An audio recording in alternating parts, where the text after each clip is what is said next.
Hey, I'm Sheniece Charway, and welcome to Battles and Blessings, the podcast where we take a deep dive into the extraordinary journeys of today's most influential voices. I created this podcast because I believe that everyone's lives, just like the biblical figures, are marked by both battles and blessings. On this podcast, you'll hear some powerful stories that will challenge and uplift you. All right, let's get into today's episode. Hi, guys. Hi. This is going to be a fun one. I can feel it already. Thank you guys for coming in today. I'm so excited to have you both on here. For those who don't know you, I would like you guys to introduce yourselves. Obviously, we have Roch and Aaliyah, but I would like you guys to introduce yourselves so everyone knows who you are. All right, who's going to go first? Me. Oh. Okay, so I'm Aaliyah. I'm the global culture brand manager of Gymshark. Woo! Big up. I'm Roch, and I'm the senior designer at Gymshark who takes care of all things collaboration and culture and retail. And everything else. Everything else. The powerhouses. And we'll get into that in a little bit. So let's take it back. Mm-hmm. Let's talk about your childhood. How did you guys see yourselves when you were kids? Ooh. I thought I was going to be a rapper. Yeah. Well, you've been rapping Could before we still started. be. So, Yeah. still be. No, for sure. I'm from a quite small town, if anyone knows it, Rugby, CV21.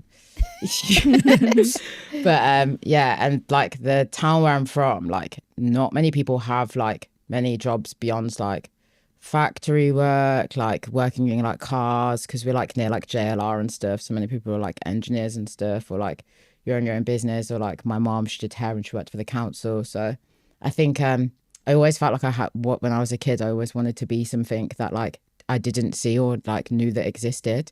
Like I'd look at the TV and be like, when I'm older, I'm gonna be Mary J. Blige. And like, yeah, I had a lot of big dreams when I was younger. I say that for sure. Like had a lot of ideas and places that I knew I wanted to go from about 5. wow. Yeah. So yeah.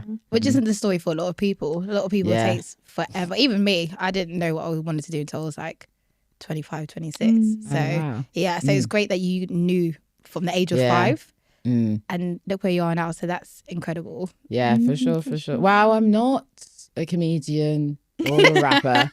So There's technically still the time. Papa's There's shame. still time. There's still time. You're not even 30 yet. Yeah, which true. is incredible. The both of you Yeah. guys are not even 30, and the stuff that you've done in Gymshark for the culture is insane. Oh. So like, congrats to you both on that.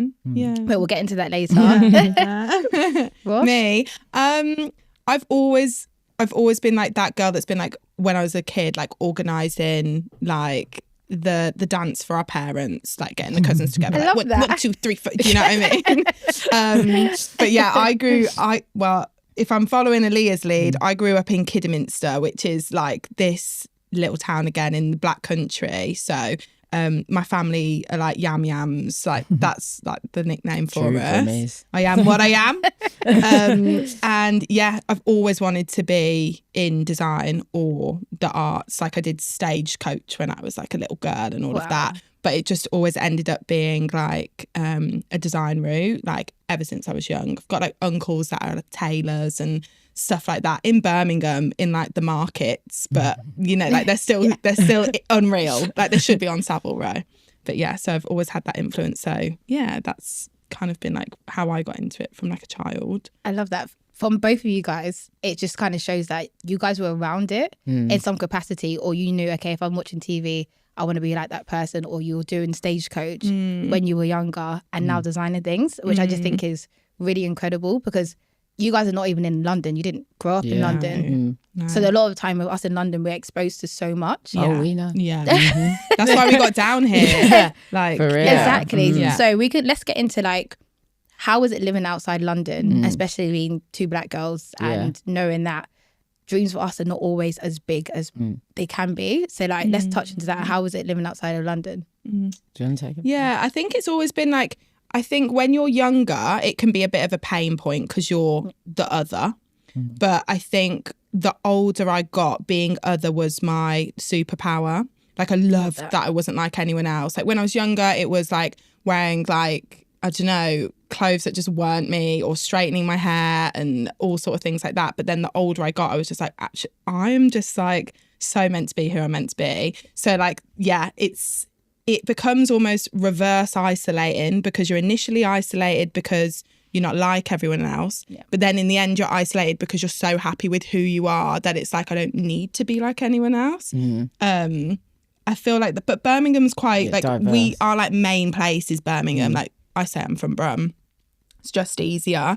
But yeah, that's like super diverse for like in terms of like black culture, Indian culture. Yeah. Like people always think that rugby is like not a diverse place because it's like in the country, like it's basically farmland. But in Windrush, loads of Jamaicans actually moved to Rugby. It's actually so where I'm from, there's like 6 streets in Rugby, like in the main town, where basically they're just all black houses, like black people just all lived in there.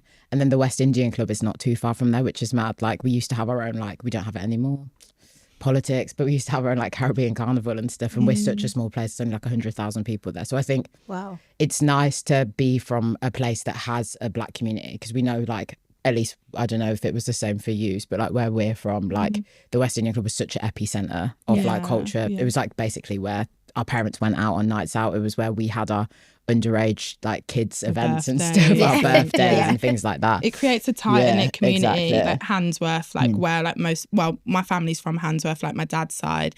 That's such a tight place in Birmingham, and everyone's so connected. Yeah.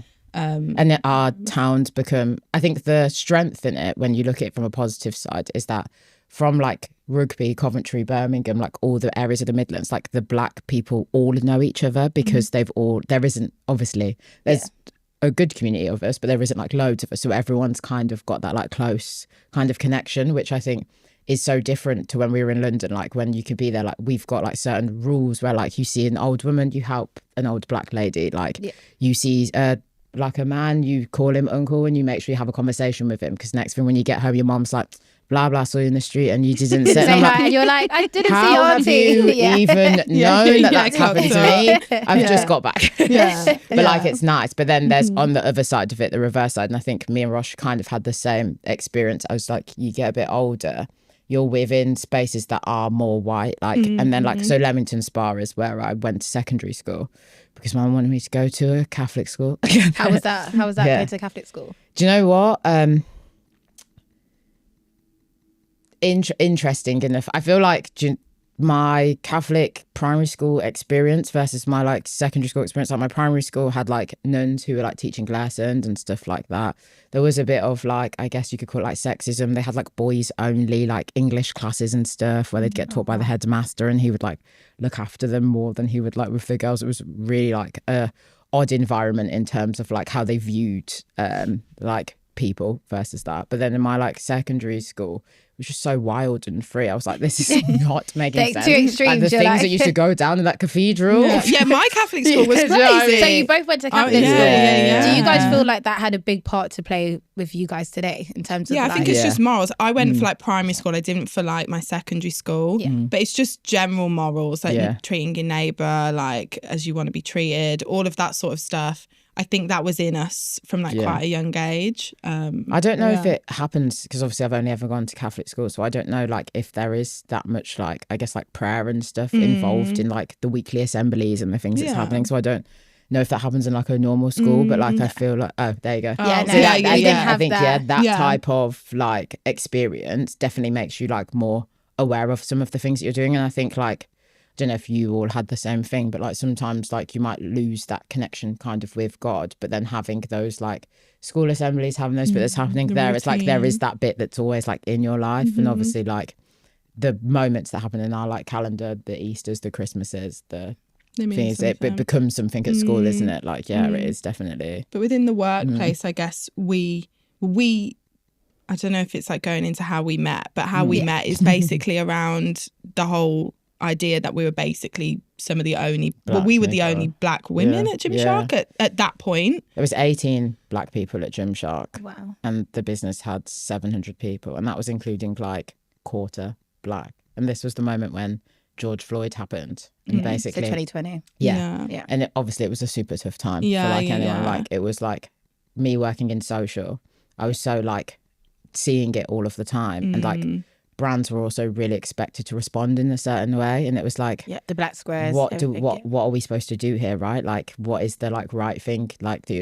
and then also at the same time, it's affecting the people who have like what we look like. Yeah. So it's like every day I'm being exposed to all this stuff, and you're being expected to like come back with a response, and it's like, How did you manage and that? even just go to work. Yeah. Well, we actually, me, Elf, who was the old like head of social, my brother, who was director of IT, and one other guy, Dan Knight. We set up a multicultures group for like the first time in Gymshark. And we put on like a massive talk for everyone. Like, it was obviously social distancing, but Gymshark were amazing. Like, they did, the new building that we're about to build as our HQ was just one massive empty warehouse. And they basically social distance hundreds and hundreds of squares with tissues and water and like mics to pass around. Wow. And we just spoke and were like, this is how we feel. This is the situation. Like, has anyone got any questions? Does anyone want to share their experiences? And we literally spent like hours in this massive, I'm getting goosebumps. We spent hours in this massive like warehouse just talking through everything. And I think as a company, we were then really united. And that's how me and Aaliyah met. Like, we'd see each other around work and give each other the black obviously nods. black, But the black nod is like, I see you, see me. But like we had like our first like multicultures group sort of like Zoom call. When that happened, I don't know if you remember, but like, so like they basically got Roch and her brother and Alf and that lot got all of the black like people who identified as black on the call. Yeah. So it was like 18 of us, and we all just got on the call. We maybe spoke for like 2 minutes, and everyone just started crying. Yeah, like, it was and we so were on emotional. Zoom, and we were all just like crying. Yeah, for and ages, everyone was we were going, like, "It's okay, it's okay." To like all the screen. And it was just like, there was just like no words, and it was like just a sense of as release. people, we all just like felt like we all knew what each other was like kind of going through. It was through. such like a relief, Yeah. because it's such a white space. Like, we're not in Birmingham, we're in Solihull, which is like outside of Birmingham, and it is a whiter space. So like, it naturally it's a is a more industry, white, right? Like, so it's like it reflects what the fitness industry looks like. And like, for sure. And it was just like nice to see that like these people that we were nodding at around work and stuff, like, we could actually just open the door and like really talk about it. And that's when me and Aaliyah met we were like, on these calls. We like zoomed each other. Oh, so you met on the call? Yeah, literally. I was like, and then literally that was like 5 years ago. I'd only worked at Gymshark like 5 months. So in our defense, we didn't have that much time to meet pre-hand, because I started working at Gymshark 4 months before COVID happened, and then we all just went and worked from home. So I didn't really have that much time like around. But and as soon as you could have people around the house again, like after COVID, I invited Aaliyah around, like, oh, you should come around now. And then That like, is really we just cute. still. The future. So question, were you guys in London or Birmingham at that point? Yeah. I moved to London a year and a half ago. Which I still find so crazy, because I feel like you don't have been here forever. Yeah. This is my second time living here, so it's not like I lived here in 2016 as well, and then like moved. Was it 2014? Somewhere around that period of time, I lived here for like 3 years, and then I moved to Ibiza. But You moved. Don't go there. Okay, we won't talk about IB for today, but it's not for today's podcast. okay, we won't talk. I'm learning so much today, which is fantastic. So what pushed you both to move? Was there like anything in your spirit that was like, okay, I think it's time? Like, what was it that made you guys say, I'm ready to take the leap? We had a lot of like, I think the years before when it was happening, we were coming here so often. Yeah. Like, we would be like, it'd be like industry events or like parties, birthdays, whatever would be happening, or just coming down here to like comp shops or whatever. And we were like, there's so much, we were spending more time here than we were spending like back home. And it was like, we'd keep getting pulled to London, and we were like, we really probably should just like move there. Like, I feel like if we go there, like it's going to transform like what we're already living like as. And transform Gymshark as well, because like obviously creatives in Birmingham are absolutely amazing, and there's a really good like network of creatives in Birmingham, and like we've got really good friends there that are so talented. But the normal route in Birmingham creative fields is that you work in Birmingham, get to as high as you can, and then you just go to London. So I was trying to stay in Birmingham just to like make that kind of like go against the grain and be like, no, you can be in Birmingham and be like this high up in design and be like we're the most senior black women in Gymshark when it comes to both of our fields. And you're not 30. we're not I just had to doing- add that in because I know there'll be a lot of people thinking, Yeah. okay, I need to be 40 No, or 50. no. You guys are literally No, the not best even 30 idea yet. should win. And if Yeah. that, like, our CEO's like 32 and Yeah. like people that report into him are Same with in my their 60s. like the chief brand officer and things like that. Like it's definitely Gymshark's a good company for like empowering people from like younger ages to feel like they definitely have like a voice. And like Yeah. we, to Roch's earlier statement, like the best idea win thing, it's like it's basically nobody is more senior or has more authority. If everyone has an idea, everyone gets to put it on the table. It's a lot of the time, to be fair, where I think that I've had as many chances as I've had.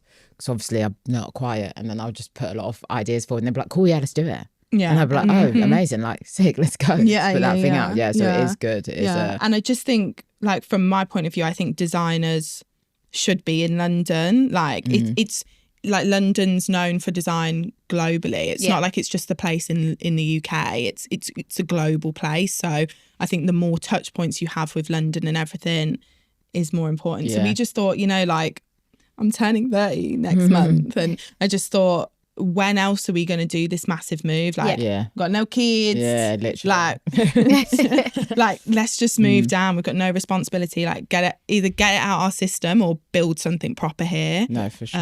And we've built something proper, really. When I moved into this role from my last role, I was like, I feel like this is a London job. And they were like, yeah, we agree. Like, I was like, a big part of my like job is same with yours, is about your network. And I was like, I need to be able to like meet more people. Like, I need to be able to like increase that like growth. And that's how I'm going to make this, like, with what culture is, like, everything's about authenticity. It's all about paying your 1000%. dues. It's all about like making sure that you're like showing up in the ways that you should be. And I was like, can't really do that from rugby. Yeah, Do you know what I mean? Like Like, coming up and down, up and down. Is a literally. lot. So I was like, Yeah. it does make sense. And like, it's completely like all of our like feedback since then has been like, it's the best thing ever. It's been amazing. Yeah. You girls Like, moving here. technically, like, I've been taught by people that have created, like, the seamless stuff that Gymshark's known for. Yeah. Been taught by people that have literally built that machine, and then been taught by people that have created like garments for Speedo that have been banned from the Olympics because they almost class as cheating because they're so amazing to wear.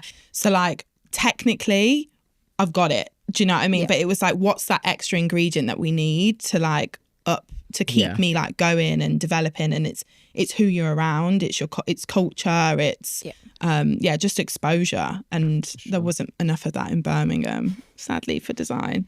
But So it feels like talking about your childhood and then now Gymshark community is a big thing. It feels like for both of you 100%. guys having a community of being able to talk about the struggles you guys were having as being 18 black people in that space and then growing up and being different but also that being your superpower. How important is community to you guys? I think huge, right? Yeah, Like, we were talking about this the other day because we were saying like, since we've moved here, like it could be definitely lonely moving to London and not like, we know people here, but we don't know like loads of people in the areas that we're from. We're not from those places, but like everyone's been so like welcoming. Like the industry's been so lovely to us. We've made friends with such amazing people like yourself, like, and built like really true relationships, which I think like even being able to build a community here, like that's what's important to me. I feel like for anything, like it's always about like the people around you is how rich you are, to be honest. Like it's the relationships that you have.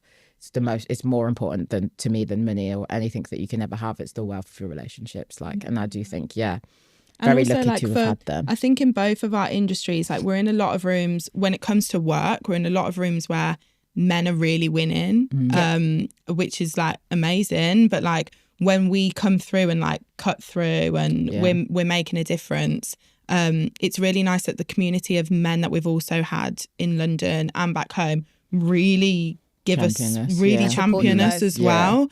Like, we had like, and we've got an amazing friend, Ari, who's from London, and she basically, she doesn't live in London anymore, but she basically said to her friends, these girls are ours, vouch for them, look after them. And her girls have just looked after us love to that. the hills. They've been fantastic. And they're all in the creative space. And then over and above that, there's things like, I don't even know how we met anymore now, Yeah, Shen. How did we meet? We met at that Gymshark panel event. Do you remember? And I came up to you. I literally remember you just won. I think it was one of your like first awards. And I was honestly so young. I was in social, like doing the content bit. And I came up to Shen and I was like, oh my God, like I really like love everything that you do, like blah blah blah. And she's like, oh, thank you. Like, what's your Instagram?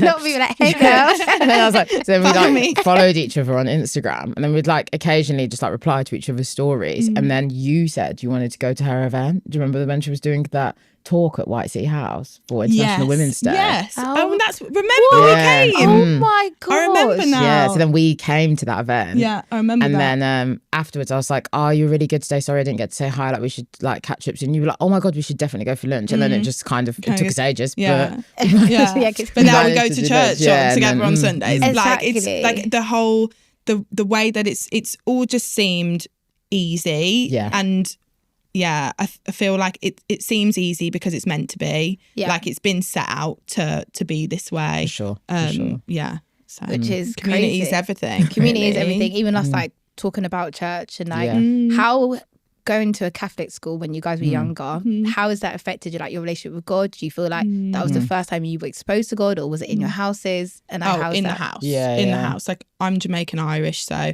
I'm like, God is everywhere. Everywhere. And I was like, yeah, church every Sunday, communion, confirmation, everything. But then when I went to, I think it was before uni, I stopped going to church. Yeah. I just like, I felt like it was too harsh for, some of the rules and things were like too harsh for the life that I was like, I thought I was meant to have. Yeah. But then I've just grown up and been like, they're not rules. Like, it's not, that's just not what it is. I'd be like, why do I have to do that? It's like, that's not what anyone's saying. But I just interpreted it as like this heavy thing. I think that's probably from school or like my nans and stuff like that being quite strict with religion. Like, my Irish nan, like, they said it in Latin when we go to church in Ireland, and it's like, why am I even here? Do you know what I mean? Like, my God's looking at me and going, Rochelle, do you know what I mean? We'll talk when you pray at home. So yeah, I kind of like steered away from it. But then I've just always prayed, like, my whole life. I've always, every single night, always prayed for people. If someone's sick, anything, every single day, if anyone's going through something, I'll be like, oh yeah, I'll pray for you. And I really, really do. I love that. But then not until coming back to London have I gone back to church. Yeah. And it's just been a blessing, really. Yeah. It's just like, So I feel like my week's so much better once we do it. And like, that whole thing about like church isn't just about Sunday, it's like how you live your life throughout the week. Absolutely. And I'd hope that people at work would say that like I live that lifestyle throughout work. Like, I listen to people, I hear people out, I give people kindness and space and grace. Grace. Grace. Yeah. Grace. That's one thing I've learned. Grace. and patience, do you know what I mean? And I've needed those tools to be where I am in the industry today, for sure. No, I hear it. I love that. I grew up in like where I am, my family, we used to have a Sunday school van. I don't know if you guys all had this as well. What, Sunday school? Van, like, who would Van? come, and it would come A pick us van? up, basically. It would pick up all the kids. And it's like, so it'd be like 9 Oh, o'clock a van. on a Okay, Sunday. yeah. Or I feel like it might have even been earlier. Like, so from before I could even remember my first memory, this van has found me wherever I've ever been on a Sunday. So God's Like, found you wherever it's you've like, been. I would like try and trick it and be like, oh, I'm gonna stay at my cousin Alicia's today. They're gonna know where I am. Next thing, beep. I think, oh, please, like, what's going on? And it would literally, like, honestly, it's so funny because I don't know if you know. So do you know Little Man? Like, the little, like, he's like makes like content and just Little Man, yeah. He went to, like, me and him grew up in the same town and we went to Sunday school together. So like every time I'd be on that van, I'd walk on. It's happened to all of my cousins. Like, all is like, basically they must give our address and then tell us, and then that, and then next thing you know, when you're in our family, you're getting picked up. Like, I remember I love that. I God know. will, God God will will find find you. you. literally, I remember, Cannot hide. obviously, you know my cousin Tyler. I remember one time This is so I funny. was jumping to get on the Sunday school van. He was coming with like his pillow, just trying to drag his blanket out because we didn't. But I think because of that, the point I was trying to get to is because of that way that it was. So we'd always go to church on a Sunday, like, and it would be like scheduled unless I was out of the country I was going, and like we'd go just with the kids as well. Like, that was the purpose. We'd have our own like separate thing.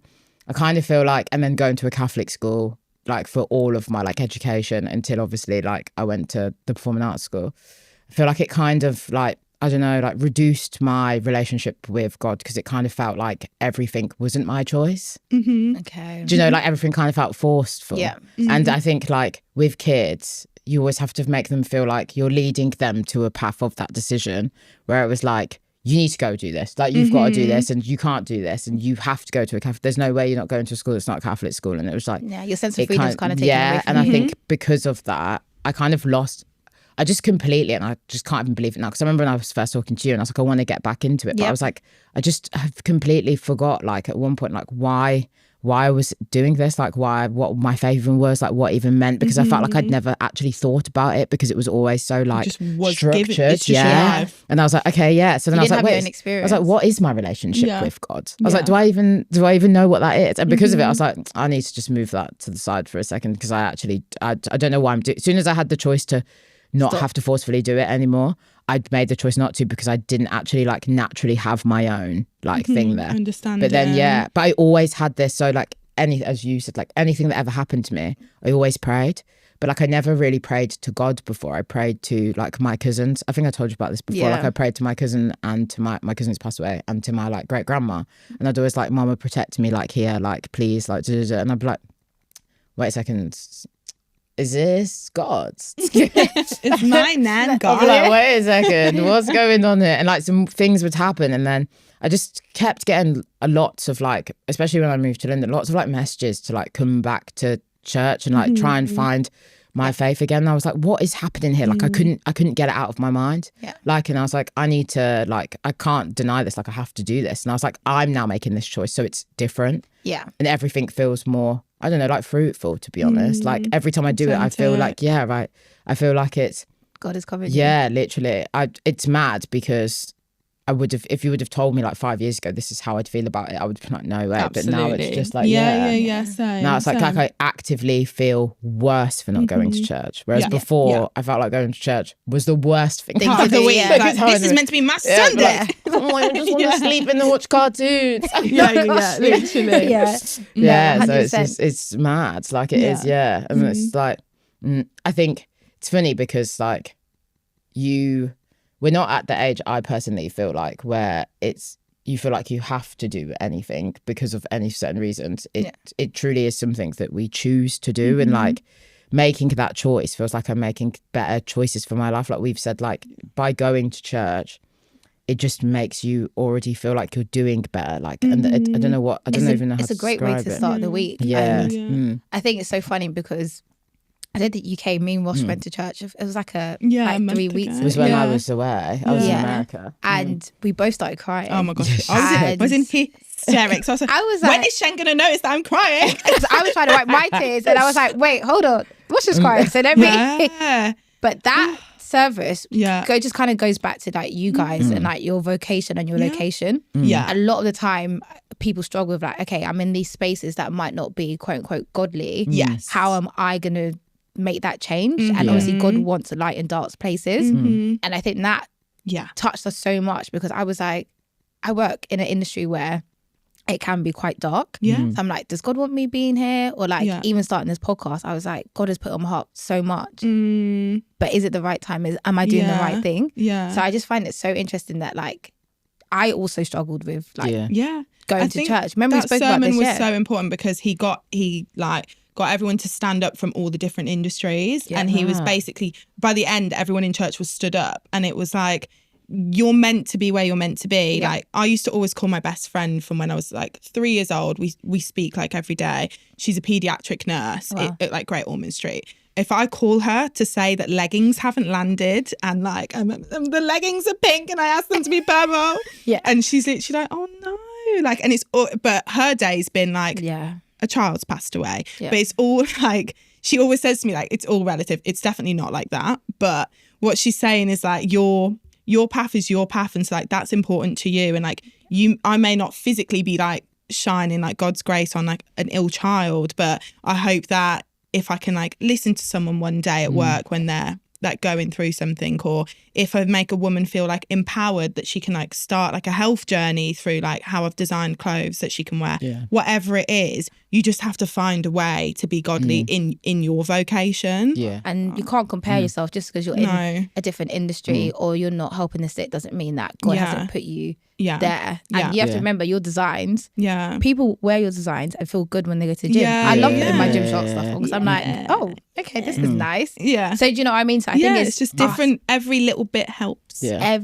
Everything helps. So it's so interesting that you have those discussions with your friends. So, you know, sometimes you're like, oh, I don't know, am I supposed to be doing this? And it's like, God does not make any mistakes. Yeah. And even if you feel like you're going on the wrong path, God will always guide you. Yeah, like even us finding church. I remember you actually found our church. We were like, we need to find it. You're like, what about this place? And then I was like, and it's so well known. So like, my parents moved from like a Catholic church. Like I went there all my life, and then maybe like 7 years ago they moved to the Elim Church in Brum.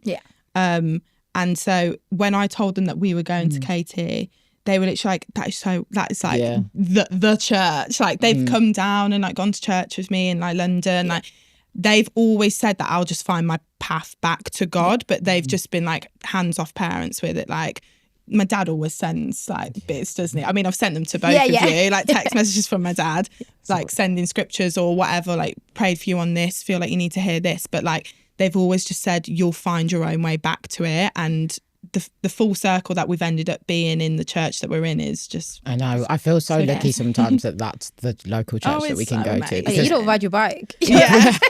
Listen, I'm a lime there.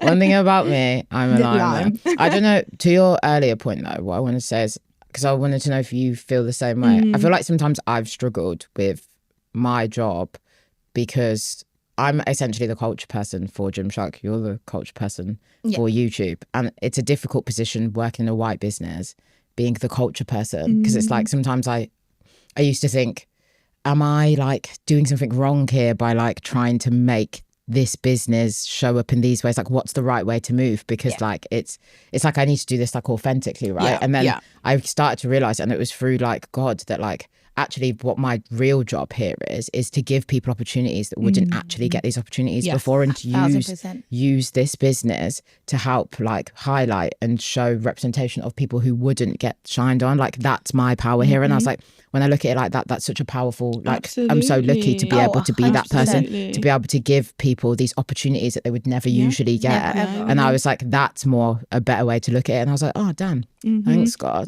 Just opening doors. Like I would not have had my job at Gymshark if my brother wasn't already working there and going like, I vouch for my sister. Like I did men's tailoring basically at uni, but he was like, but he was like, do leggings. I was like, I can do a legging. And then like he was like, cool, my sister can do it too. So like I did an internship at Gymshark like in my year out at uni, because I literally was not good enough to finish my final year. So I had to take like a year out and just fix up. So I did like 4 internships in that year, like just the whole year, unpaid, just like figuring my life out. And then Gymshark are kind of like, was like, okay, this one, we're on to something here.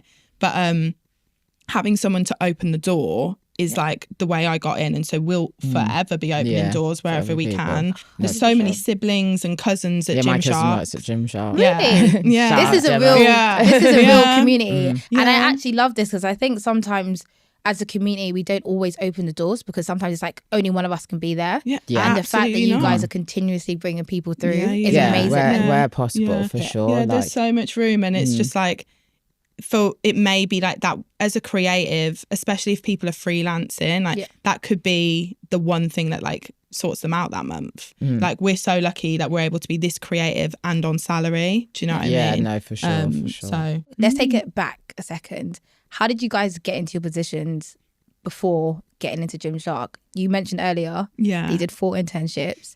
And you also worked at Co-op, right? Yeah. So let's talk about that a little bit more, because I think your journeys are so different, but yet the impact you have together is undeniable. So let's talk about that. I did. So I went to uni, and I guess like I just wasn't very well connected with uni. Most of the people that were on my course had done, they're like, I don't know what it was called, it was like a year that you had to go to college and do like an extra bit of design before you went to design college. I didn't do that. I just went straight to university. And I was just quite behind my first and second year. I told my parents that like first and second year, you don't get graded at all on my course. It's just a learning course until your third year. But I was getting like, first year I got third, second year I got a low 2-2. Wow. And I was just like, I can't go into my final year because I just knew it wouldn't be able to get much higher. Yeah. And so yeah, I had a voluntary year out of uni. And I did, I was a tailor for Levi's, wow. Making like custom build jeans. I worked for this girl that had like this small label, being a pattern cutting for her. I did Gymshark and I did All Saints, and I did like all different parts of the business. Wow. Like All Saints, I was doing like people's expenses and like colouring, like putting 50 shades of black into an order of like darkest to lightest. But then Gymshark, I turned up and I actually, had to graft because I think there must have been like 30 people there at that time. Wow.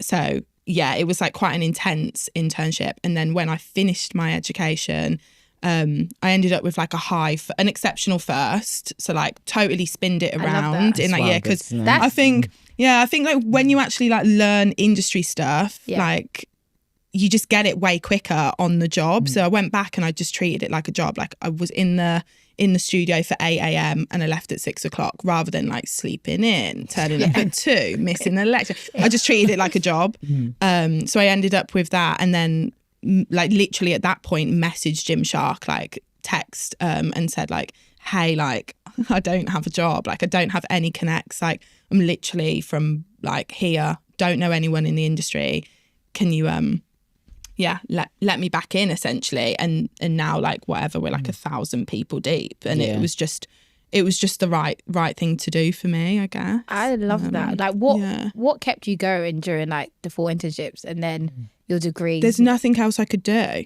Yeah. I know that sounds silly, but like I'd put everything into design. Like my whole life has just been design.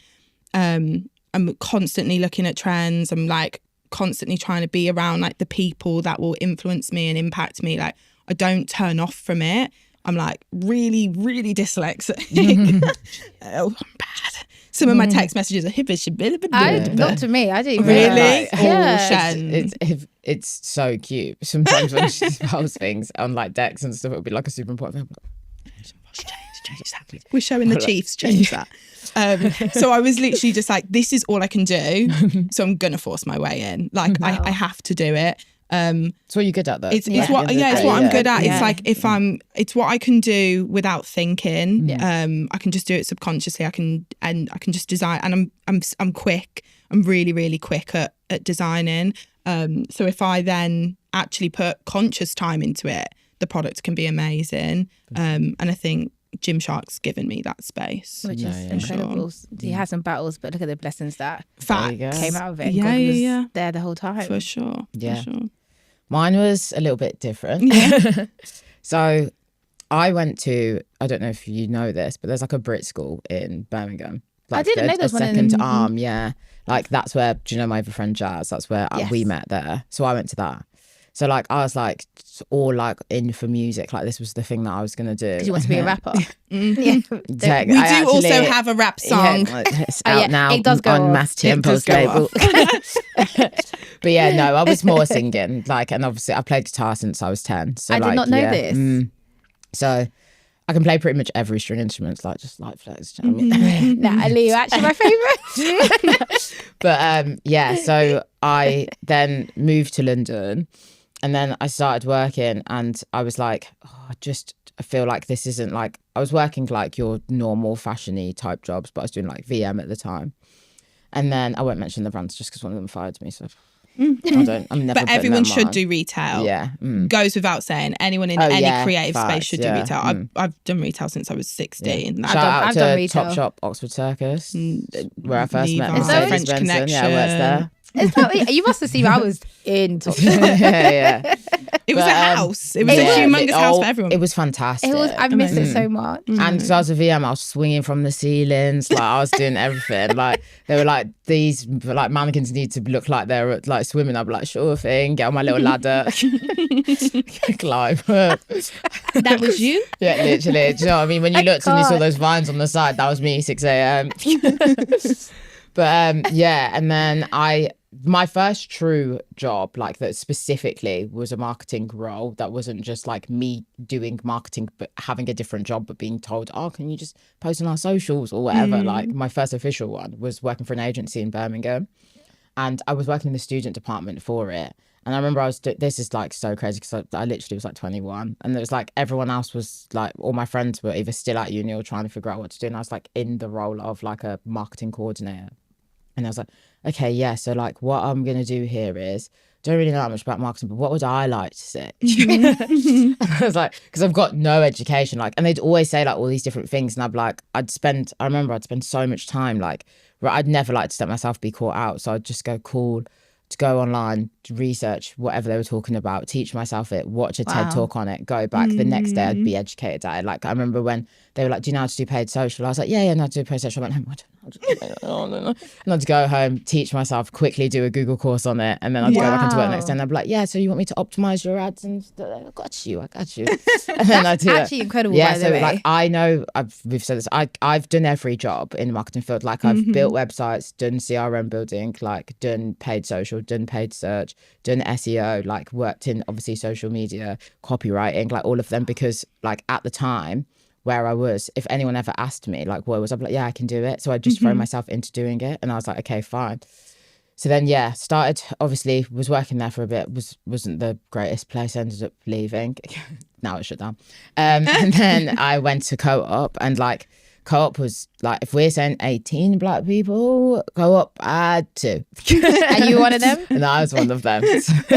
Yeah, but do you know what? I did live it. I do feel like I'll always give so much grace to being there, because everyone there was obviously like a lot older, and they have like, Co-op actually surprisingly has a lot of like liberal like values and stuff, because obviously everything's about everyone's equal, cooperative. I don't know, can't remember, but none of them really like really. It was homey, like it's like family vibes. Everyone, I was like, "Where's my auntie Jill and where is Bill?" It's when you're best friends with like 6-year-olds at work. It's the best. Honestly, and they would have like these like conferences things where like all the people would come, and they'd all be like, so bless them, just so old. And I was obviously so young, and I'd just literally be chilling with them, and I'd be like, "Oh, Bob, I'm gonna go for a cigarette." And then he'd be like, yeah, get my stickly up, like, yeah, cool. And it's just like it was crazy. Like the next person up to me from age wise was like 15 years older than me. Like I was so young. And wow. When I used to speak, I just would look at them and they'd all be so lost. But because obviously I was like that, they didn't like get anything. So they would just, I was the youth correspondent for everything. So like, Aaliyah, you need to do the Twitter, you need to do the Instagram, you need to do the Facebook, you need to, anything that's going on, like, we're just going to trust you, you're going to do it all. And I'd be like sick, and I'd just get on there and I'd be like, farming's cool, forget fracking, like writing anything down. And then it would just do so well, because it'd be like, why is Co-op speaking like this? And lo and behold, it was you. And it was just me like, yo, check this out, mince pies are in. What on earth has happened? Who is running Co-op accounts? I want to go find these tweets now. Honestly. But yeah, I just had like such a good, honestly, it was honestly the height of my life. Yeah, literally. I would have stayed there, but basically they had like some weird thing happened where they ended up like offering redundancy, and me and my smart self was like, oh my God, this is so much money, £1,500. Yeah, What? I'm out. But you were 21. I literally was like, this is going to change my life. Facts. Yeah, so I was like, they were like, you taking it? And they offered, they like, bless Co-op, because I loved them. They literally were like, you can be the head of social. I'm 21. You could take, they're trying to give me any position like in any of a different part of the business. I was like, guys, like, I'm gonna need that 15. Turn down this. Oh, so they offered you head of social. They wanted me. And that was when I probably first experienced imposter syndrome, because I remember I got called into like the main Co-op like head office, which is like this fantastic place. And then I was like in the offices, and they were like, we want to give you the head of social role. And I was like, oh, like, and I just like, it was cool in that when I was doing the tweets and like, I love you guys better. Yeah, I was like, the head of social, like, that's a lot for like the whole, like, managing, I don't know if I can. And I didn't want to do it. Like, I actually, when I took the job at Gymshark, was taking a 10 grand pay cut from what Co-op had offered me, and then I was like, because I was just, which shows how much they were offering for that. So, Big up co-op, man. I mean, you do your bits for the people. Yes. But yeah, like, and I was just like, I just really just don't feel like I could like do that right now. Like, I don't feel like I'm ready. Yeah. And then, I had loads of random, I had like a job at like a lawnmower company. So I should have went there. And I was like, just tearing that up with Gymshark, and then an agency that and this was obviously, I really wanted to work on Chanel's account, and had Chanel's account, and I was like, that would be really cool to go work there. And McCann as well, which I don't know if you guys know McCann's agency. Yeah. So I had these 4 jobs, and I was like, I don't really know where to go. And I remember when I went for my interview with Elf, Elf was just like this, like such an interesting spirit. Like he wears hats all the time, like Pharrell. Like Pharrell. He's like, and he's just and I remember thinking like every single job that I'd gone to, I'd been interviewed by just like white people, like obviously usually what there was. And then Elf obviously was the head of social, and he's a black man. And I remember thinking like, never had like a black boss before, like, and that was literally the only, because I knew nothing about, when I went into the Gymshark interview, it's so funny, like everyone now to this day was still trying to me about it. I knew nothing about this brand, and I had done zero research. So you just went in like, hey. So I literally walked in, I was spelling the words wrong, 2 separate words, and I was like, obviously it's a fitness company, right? So it's like, so we're thinking gym, but like my ideas were so like, this is so way back in the day, right? And it's like, I remember, so what, 5 years ago now? So I don't know where Nella would have been back then, like Nella Rose. But I remember pitching the idea of like working with Nella and doing this stuff. And Alf was like, nobody has ever like came in this room like in interviews and fought like this, like and said these things. And he was like, and even though, and he said to me at the time, you know nothing about this brand. You're like, he was like, it would be really good to have somebody like who thinks like, because it was like, you can teach me Gymshark. But like what I guess they thought I had at the time, they were like, you can't like basically teach that bit, like you just have it. So I was like, oh great, yeah, cool. And then when I got there, I was like, wow, this brand is, I remember like 3 months in, they were like, Aaliyah, you still don't follow Gymshark on social media. I was like, how do you not know this? Because they could search. I worked in social. And they were like, follow them. Because when they were first like trying to find me, they were like, oh, we'll just search, like she's obviously going to follow Gymshark. Search and no one's there. Like thing. And I was like, oh yeah, cool, yeah, I will follow them. But I always felt like it worked in at least my benefit, because I was just like, I didn't know what it was, and I've grown to learn and love the brand versus like coming in and being like, I've seen like, obviously it's a fantastic brand, like everyone knows who it is now, but 5 years ago it was not as like known unless you were in like fitness and stuff. Do you know what I mean? So yeah, it was. And then now we're kind of like, now me and Aaliyah work in total separate parts of the business. Like obviously I'm in product, she's in brand. But we somehow make it that we always work on everything together. Yeah, because look what you guys have done. Let's talk about the sweatband. Oh. Yeah, we've got like, we basically want to build product that breaks barriers and like things that break barriers for the communities within the gym space. So that's our main focus, isn't it? We do focus groups, whether it be about modesty or like hair and all length, sizes. The first one was vital neutrals, when it was about like, so Roch like came to me and was like, obviously with nude clothing usually they don't think about black skin, it's always like, just like a pink tone, isn't it? And it's like we never could wear like neutrally like styles of colours, there's never really that many options. So like Roch was like, I've got this idea, and it's like making neutrals that will be for like the brown skin shades, but I'm gonna pick colours that will suit like the whole thing's at the scale. So she got like 20 or something like girls in a room, and she'd like had maybe like, they're the leggings that everyone, but you know the brown shades of gym, it's them. We did like we did it like makeup, like we did undertones, so some would have like red undertones, green, blue, there whatever. Was, like 40 different shades of leggings, and we all picked them and we like made the scale. And then afterwards I was like, I know what the campaign's gonna be for this, and then I was just like randomly just started doing the campaign when I shouldn't have been. It wasn't my role. And if I had I was like, this is the idea, guys, like, and I was just like a social media person, and they were like, get out of the room, and all the creative. But whenever I'd like design product that I thought would bang but wouldn't go out right, like wouldn't be spoke about right to like the audiences, I'd just go to Aaliyah and be like, look, I've designed this thing, will you just like take over the Instagram somehow? And she was like, and then I'd do it. Cool. Then I'd make up this like random campaign, and then we'd do it, and then everyone else in the business was like, what are you doing? But it would go viral, and it would or do it would really sell well. out. So then afterwards they were like, okay, this thing that you girls are doing, like we need to like make it kind of a thing. So that's make when it they were official. Like, they were like, you can be in a role where you actually should be doing campaigns, not just like just doing them and annoying everyone. Yeah, Roch, and you now I should have like be in a special place ops. where you I've could got make a whole good wing product. where, Because I specials think and collabs. we spoke about it like a while ago, and we were like, there is like no innovation really like in fashion that much. Like everything's like innovation in like silhouettes and with styles, but there's no like product with purpose as much. And we were like, we want to make products that has a meaning, that like changes, like that does something for people. Like not just, obviously it's great to make you look good and do other things, but if it has like a true benefit that can help like One less change thing to someone's think perspective about. and like, yeah, exactly. That's like important to us. And we were like, that makes, again, where we were saying like how we're finding God and leads us through our things, like that makes me feel like I'm doing the thing that like God would want me to be doing. Because I'm like trying to change people's lives and do things that for the better for them. And like, that's definitely, so yeah. We've had some good times. We've had some good times. Yeah, you guys have. It's worked out well. Like with the paths have come together from not knowing and we're each in other. an environment where those paths have been allowed to come together, which is like it's been like, you know what, you girls, run with it. Do what, if you think it's right, go.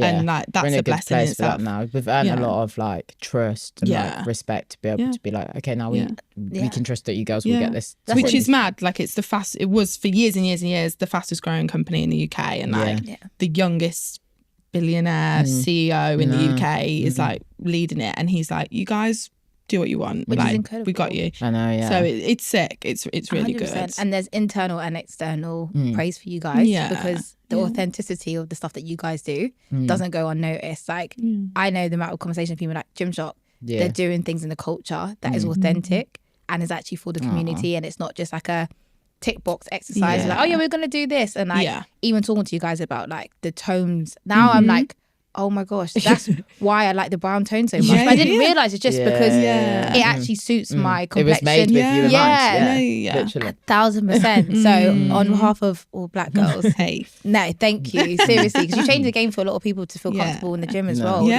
and wear things that actually are going to be flattering and not feel like, oh, I only have to buy these things because it's the only things that's available to me. Exactly. And the gym's so good for you, like mental health, everything. So it's like, if there's any barriers that are stopping you get to the gym, if it can be eliminated through product or just message us, like, you know, because we're always looking for new ideas.